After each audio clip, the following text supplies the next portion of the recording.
This Goldring Lenco GL75 came in because it had a intermittent audio and the phono cables coming out of it were completely knackered, so I've replaced them. This is a photo of the new cables and the little bit of tag strip they connect to. The interesting thing with this turntable is it's not a belt drive turntable and it isn't direct drive, so the turntable is instead driven by a wheel. So the mechanism for this is directly connected up to the on and off switch,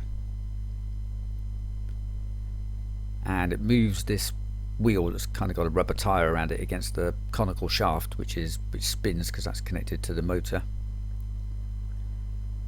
Then as the wheel spins, the top side of that wheel rubs underneath on the underside of the turntable, so it obviously spins it round. The suppression capacitors across the power switch were also dangerously knackered. This one had a big crack in it and a burn mark, so that was replaced.